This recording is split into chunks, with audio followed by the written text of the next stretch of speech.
Question ये है कि हम करीब करीब 2000 पॉइंट रिकवर करके आ चुके हैं। 48,000 वाली बैंक निफ्टी 50,000 हो चुकी है और 22,000 वाली निफ्टी 23,000 के भी ऊपर आ चुकी है। तो जिन्होंने ये फेज देख लिया या नीचे के रेट पे पैसा लगाया हुआ था, उनको क्या करना है? लंबी रेस के लिए टिकना है, होली का खरीदा हुआ माल दिवाली पे काटें या फिर अभी काट दें? डिम्पी, अगर मेरे आने से मार्केट ऊपर चले जाए तो मैं सुबह के शो में आना चालू कर दूंगा। आप आइए, मोस्ट वेलकम। हो सकता है इससे ज्यादा तेजी से चलने लग जाए मार्केट। कुछ काम कर चालू बड़ी कर बात नहीं है। ना सर, इतना भी तेज मत कर दीजिएगा, फिर अति हो जाएगी, फिर फोमो आ जाएगा, फिर फियर ऑफ मिसिंग आउट हो जाएगा। तो मार्केट में डिम्पी भैया अभी फोमो ही हो रहा है लोगों को। 2000 पॉइंट निफ्टी भाग गया है और मार्केट जब ऊपर भागा है, सबने बोला ये क्या हो गया। देखिए, मार्केट के अंदर हम हमेशा देखते हैं दैट मार्केट्स, देखिए मार्केट के अंदर तीन चीजें हो गई थी। अगर मैं फरवरी एंड की बात करूं, extreme pessimism and over optimism. Extreme pessimism in India and over optimism in America. तो दोनों जगह मामला गड़बड़ था। इंडिया में सेलिंग एक्सेस हो चुकी थी और अमेरिका के अंदर जो बाइंग थी वह एक्सेस हो चुकी थी।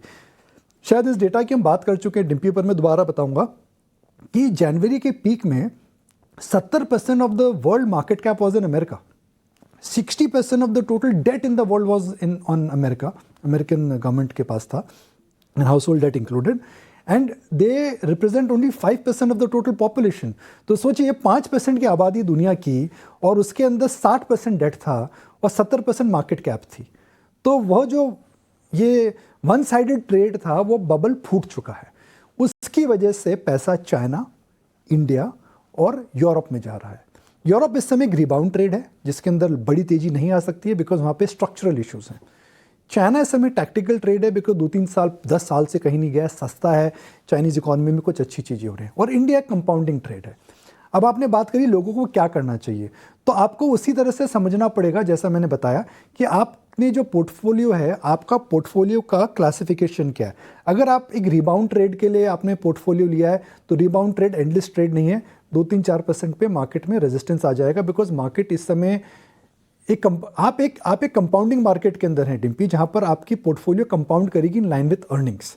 आप एक वी शेप रैली में इस समय नहीं है बिकॉज वैल्यूएशन इतने सस्ते नहीं हैं और कोई नए बड़े सेक्टर इस समय क्रिएट नहीं हो रहे हैं। तो कंपाउंडिंग के हिसाब से आपकी रिबाउंड ट्रेड 2-3-4% और ऊपर चलेगी।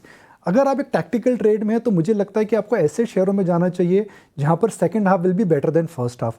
तो जैसे कि कंज्यूमर्स हो गए, कुछ सरकारी कंपनियां हो गई, कुछ मेटल स्टॉक्स हो गए, कुछ बैंकिंग स्टॉक्स हो गए, जो कि सेकेंड हाफ बेटर रहेगा। और टैक्टिकल ट्रेड्स हैं। फिर है स्ट्रक्चरल। अगर आपने स्ट्रक्चरल SIP कुछ रखी हुई है, अगर आपने कुछ ऐसी कंपनियों में निवेश करा है जहाँ आप 3-4-5 साल का व्यू ले सकते हैं, तो मुझे लगता है कि आपको इस होली से दिवाली की ट्रेड में नहीं जाना चाहिए। आपको इस होली से अगले दशक तक की ट्रेड में जाना चाहिए।